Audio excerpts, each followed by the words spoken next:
Hello guys, I hope you're all fine. Welcome to my new complete beginner tutorial series where we are going to create a cool animation like this one. So if you're completely new to Blender, here should be a good place to start, particularly if you want to focus on animation. And it will also train your ears to understand shitty English, so in advance, sorry for that. In this series, we are going to cover the presentation of the interface and main functions, how to manipulate assets, some quick and easy modeling, texturing, animation, scene setup, lighting, particles, camera framing and animation, how to render your scene, compositing in Blender, compositing and grading in DaVinci Resolve. Well, everything you need to create great 3D animation by your own. If you already know Blender, you might want to skip this first video as we are going to cover the basic functions. And if you stay until the end, I'm going to show you how to render this cool image.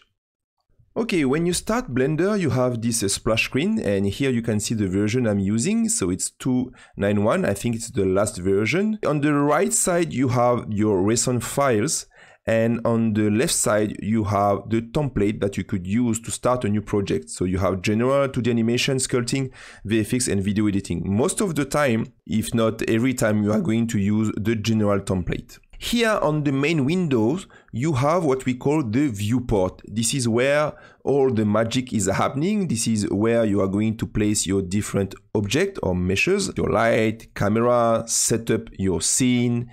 And before we go in details on how to manipulate the viewport and how to move objects in the viewport, we are going to quickly see the different windows you have around, the different options and different tabs you have around. Here you have different workspaces. And for this project, we are mainly going to use the layout workspace, shading, and compositing. For most of my project, I'll only use those three workspaces. And it's not because we want to animate something that we have to go in the animation workspace. We can, of course, animate the box, for example, in this workspace. Workspaces are set in a way that optimize the action you want to do. So, for example, animation is already optimized. The windows, etc., are already optimized for animation. Same for shading, rendering, etc. But again, you can do all that in the layout workspace if you want. And here you have the layers, and this is very close to what you will find in Photoshop, for example. If I click on the light, as you can see, my light is highlighted in my viewport. Same if I click on the camera, the other way, I have my camera highlighted in the layers section. And then you have the properties tab. We are not going to focus on the first one in this project, but here on those properties, as you can see, there are some little spaces between the properties tab. There is one space here and one space here. Why? Because all those properties, the first one here, 1, 2, 3, 4, 5, concern the entire project. It's not affecting a specific object. And then you have a different set of properties. For example, if I click on my camera, as you can see, I have 1, 2, 3, 4 properties tab that concern only my camera. Same for the light. As you can see, I have some properties only for the light and one specific to the light. And if I click on my cube, I have the same way some properties for my cube. Okay. And the last one, the texture properties, like the first one, concerns the whole project. As you can see, if I click on a different object, it's the same properties which is displayed here. Now, let's focus on the viewport. So in the viewport, you have your different objects like the camera, the light, and the cube. And you also have those lines. So here we can clearly see two lines, one line which is green and one red. You also have those gray lines, but those are just a grid like in many software. So the green line is called the y-axis and the red line is called the x-axis. And you can find those axes here on those controls. So you have the y, green, and the x, which is red. And if you want to move around your viewport, you could simply click on one of these axes. For example, y-axis, I press left click on my mouse. And here, as you can see, I can move around my object and around the viewport. Same if I want to click on the x-axis, I just left click, and I move around my viewport. it's very important, I think, that you use shortcuts right away. I think it's a very good practice when you start Blender to always use the shortcuts, and maybe not all the shortcuts, but the common ones I think will really speed up your process and speed up your actions when you are in a Blender. So in order to move around like this, we are not going to use those controls. We are going to press the middle button of your mouse. So you keep the middle mouse button pressed and you move around. And sometimes you are going to be like that and you know that you're not in the correct orientation because the Z axis is going in the floor. So that's not good. It should go in the sky. So just press the middle mouse button and here you just move around and now we have the correct orientation. Y, X and Z. Okay. This is the middle mouse button to move around. And you also have this other function, which is wheel up of your mouse or wheel down, and that will zoom in or zoom out. Okay, wheel up and wheel down. Very easy. So once again, middle mouse button to move around and wheel up and wheel down to zoom in and out. But as you can see, when I zoom in, it's pretty choppy, it's not really precise. If you want a smooth zoom or a smooth dolly like in a cinema, you have to press the control and then you press middle mouse and you move your mouse up or you move your mouse down in order to zoom out. And now you have a smooth dolly or a smooth zoom toward your object. So it's control, middle mouse, and you move up and you move down. And another important action is when you press Shift on your keyboard and in the same way you press your middle mouse button, and now as you can see I can move around my scene. Okay, it's not around an object but I can move around my scene, and you just have to press Shift and your middle mouse button. So if I do a quick summary, middle mouse button if I want to move around, I have wheel up and wheel down if I want to zoom. Control, press middle mouse and up with your mouse and down with your mouse. You move your mouse in and you move your mouse down. And Shift, middle mouse button, and you move around if you want to move around your scene. Concerning the viewport, there is also 3 shortcuts that I found very useful in the viewport, and these are the shortcuts on your numpad. If you press 1, as you can see, I am in front of the object. So this is the x-axis, and because I am in front, I don't see the y-axis, but I see the z-axis. Okay, so I am in front of my object. And if you want to go on the side of your object, so here now, I am on the side of my object, I just click 3 on the numpad. So front, here I'm on the side, and if I want to go on top, I have to press 7.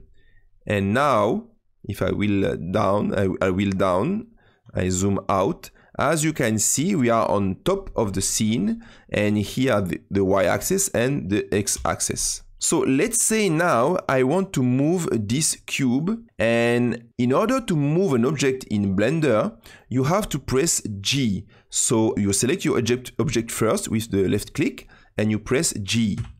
And now, without pressing anything, you just move your mouse, and you will see that the object is attached to your mouse cursor. We rarely move objects like this in Blender because it's not really precise. Why? Let's say I want to move this object, for example, here. 1, 2, and 3. I want to move the object here. Actually, let me add another object, and I will show you how to do that later, but let me add another object, a plane, for example. And let's say I want to move my cube here on this plane. Let's go back, okay, in the viewport where we were. And now I press G again, and I want to move my cube on this plane. So I just press G and move my mouse, and here it seems that I am on the plane, but because we are in the 3D dimension in the viewport, if I look at this, I see that I'm not at all on the plane. So it's really hard to move object around only by pressing G. So let's do that again. Now I'm going to show you how you should do that. You click on your object, you press G, and then you select on which axis you want to move your object. Let's say I want to move my object on the Y-axis, so I have to press Y. So it was G and then Y. Now if I move my mouse here, now I am where I want to be on the Y-axis. Now I just have to move it on the X-axis. So once again, I press G and then X because I want to move it on the X-axis. And now it seems that my cube is on the plane. So that's cool. So once again, I repeat that.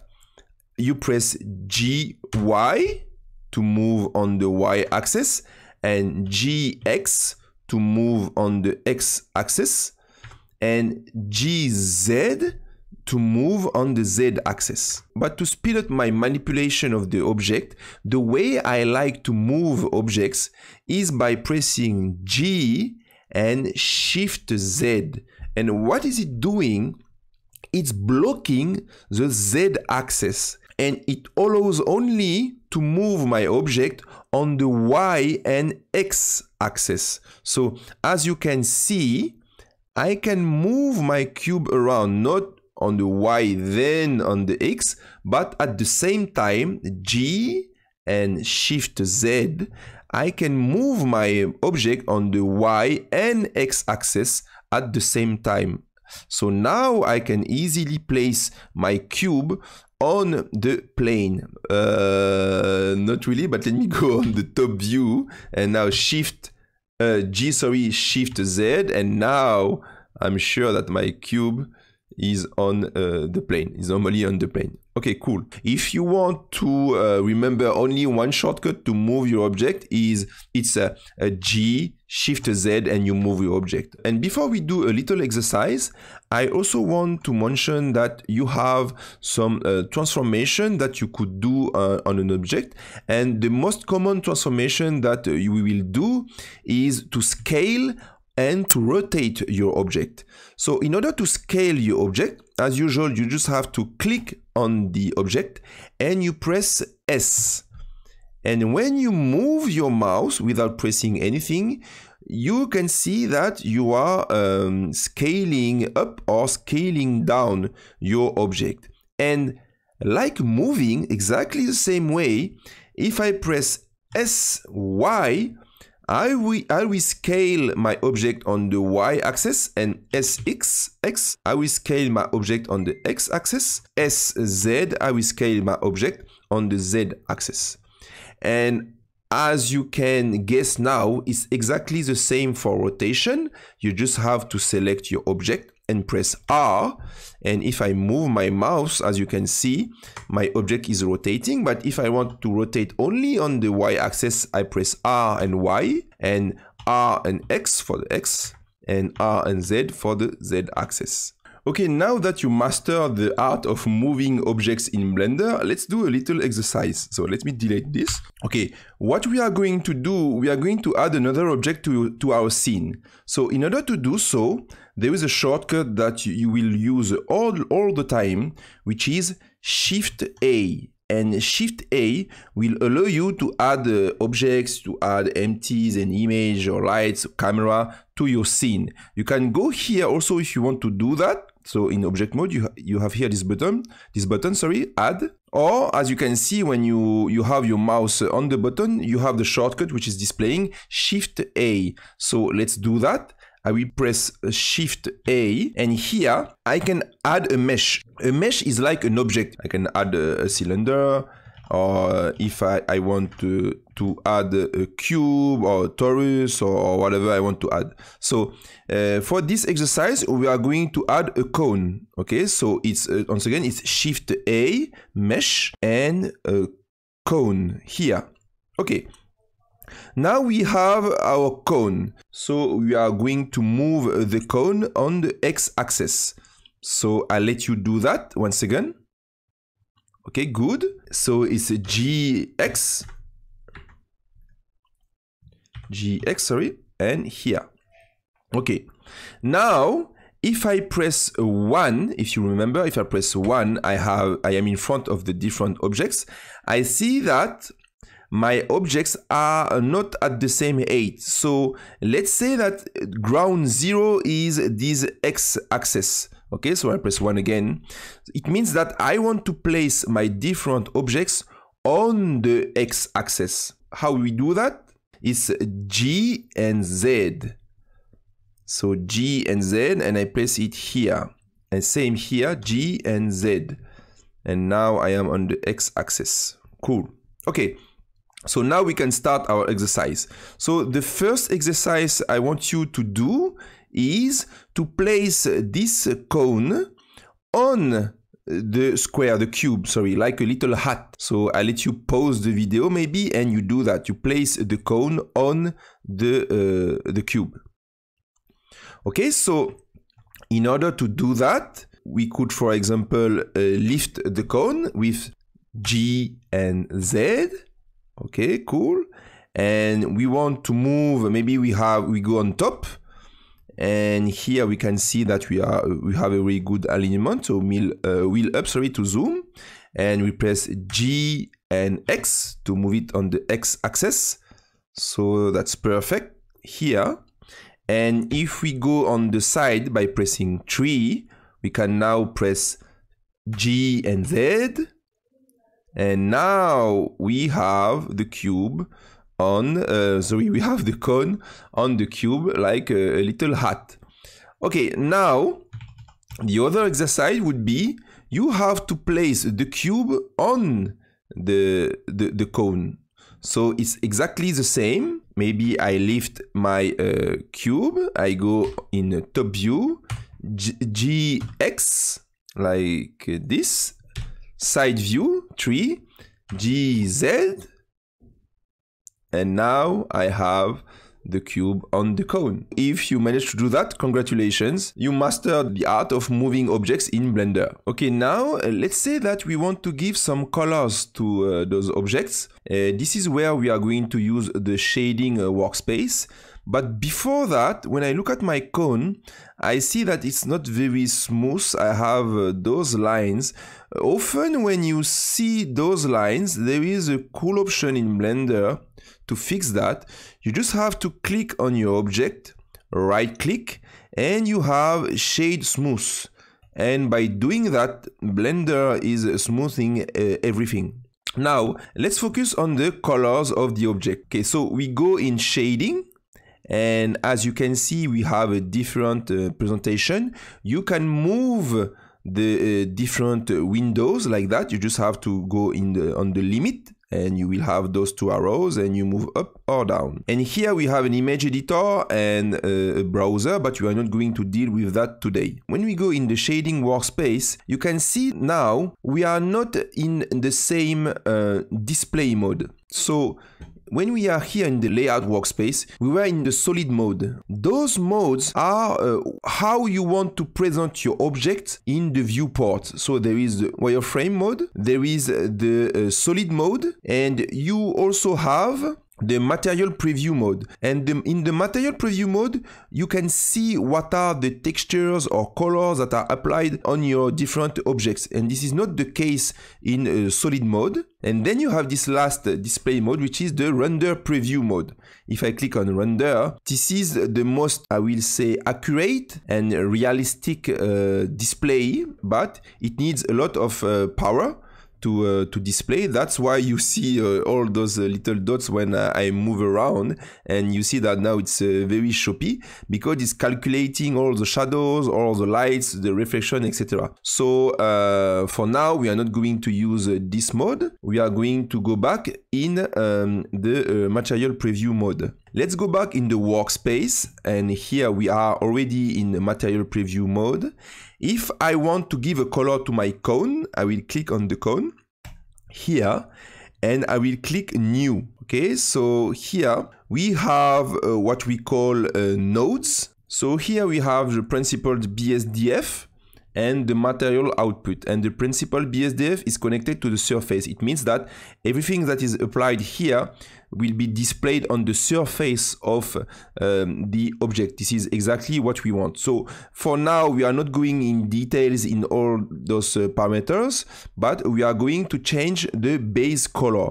For example, if I want this cone to be blue, I will just have to select a blue color. And as you can see now, my cone is blue. So I let you do the same for this cube. So yes, I click on the cube, base color, and I put red. So congratulations guys, you know how to move in the viewport, and you know how to move objects. And also now you know how to apply a texture to an object. And now part of this tutorial is also how to manipulate assets. So we are going to do this now. So delete those two items, so those two objects, sorry. You just click on one and you press shift left click again and you press delete, or you just drag a box on those two objects and press delete. Okay, so as I told you, manipulating assets is also part of your learning in Blender. And to do this animation, of course, I'm not going to ask you to model a car entirely. That would be not a beginner tutorial at all. So what we are going to do, we are going to use an existing car, and I'm going to give you this professional car for free in order for you to follow along with this tutorial. So in order to grab your free professional car, you just have to follow the link in the description. So when you have your car downloaded, you have to click on File, Append. You go where you have your car. So for me, it's Models here and here. And you will have this file, Mercedes C63 version 2. You click on this file and you click Append. Then you go in Object. You select everything by pressing A. Okay, it's not Control A, but just A in Blender. And you click Append. So here's the car we are going to use for this animation. To clean the scene a little bit, we are going to hide those controls. So you go in the layer section, you left click on the last WGT layer, and you press shift click in order to select everything, and you press H in order to hide it. Okay, that's cool. And to have this beautiful image, when you render something in Blender, you cannot render what you have in the viewport. You have to go through a camera. So here is our camera in the scene. And what you're going to do, I see that there is two cameras. You are going to delete one of them. So in camera 001, you're just going to delete this. So delete. So we only have one camera. So as I told you, in order to render your image or your animation, you are going to go through a camera. It's not, you're not going to render what you have in your viewport. You have to go through this camera. And in order to see what this camera is seeing at the moment, you have to press 0 on your numpad. So let's do that, 0. And here, this is what your camera sees. And this is if I render my scene, if I press render image, this is what will be a render. So we don't want this view because it's not very good, it's not very pretty.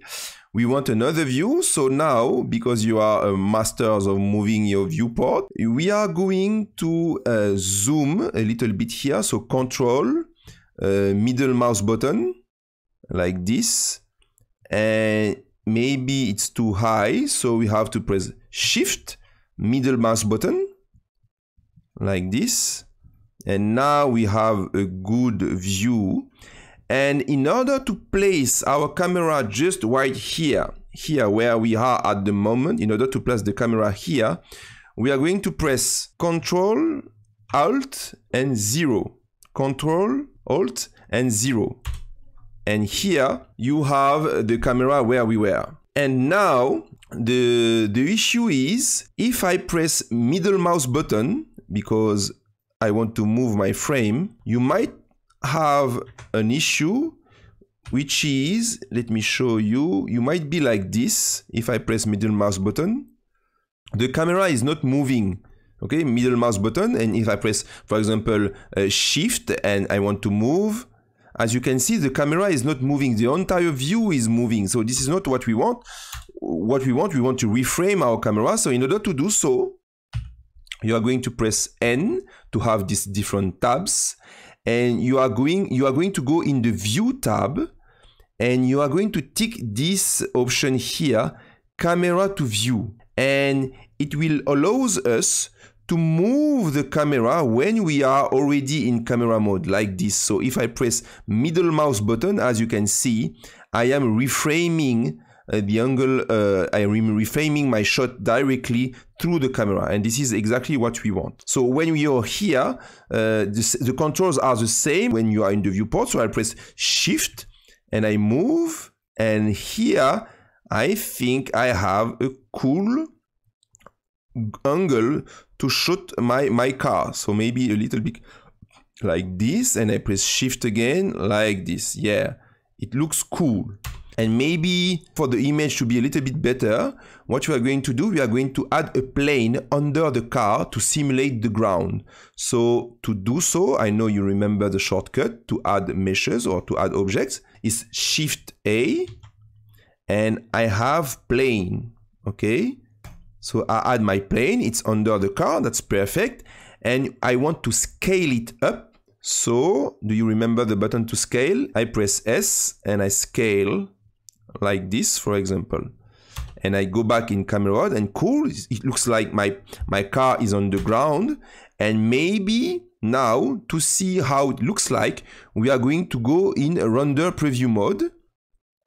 So we are click on the render preview here. Cool, we go back in camera mode. The only issue I have now is that the ground is white and my car is white, so I want to change the color of the ground, but I know that you know how to do that now. You just have to press on the ground, you go on shading, and I don't have a principled BSDF, but if I click new, here now I have a principled BSDF created for me. And let's say I want the ground to be like, yeah, maybe gray or whatever you think is cool. And the roughness, I don't want it to be reflective, or maybe a little bit. Let's see. 0. Nah, I don't like it. I want the roughness to 1. But this is my taste. Once again, you do what you think is good for your image. And I press 0. Cool. And if I want to render it, I just have to press render, and its render image is F12. Okay, so I can go here or I can press F12. So let's do that. Cool. So as you can see, we have a pretty cool image that you can show to your friends for your first lessons of Blender. Oh, wait. One thing though that I didn't mention, if you don't have a cool image like that, it's maybe because your render mode is not the same as me. So in order to fix that, we are going in render properties here, this little icon. I click on that, and be sure that the render engine that you're using is Cycles. So we Blender have 3 different Blender engine. Workbench we never use, so it's Cycle or Eevee. Eevee is like a live render engine, so it's less consuming, but I find the result a little bit more less realistic than Cycles. So for most of my projects, if not all my projects, I go for Cycles when I want to have the more photorealistic render. So you just have to change here, render engine, you go in Cycles. We are not going to take care of the different parameters now. We are going to deal with that later in the tutorial. So now that you have your image, all you have to do to save it, you click on image, save as, and I'm going to save that also. You put it where you want, and you have your PNG ready to be sent to your friends. Okay, that's it guys for this first part of this tutorial. On the next part, we are going to animate the car, and we are going to start to move it around. That's very exciting for the second part of this tutorial. And I think I will have the next tutorial ready in about 2 days. So stay tuned for the next tutorial, guys. Thank you, bye bye.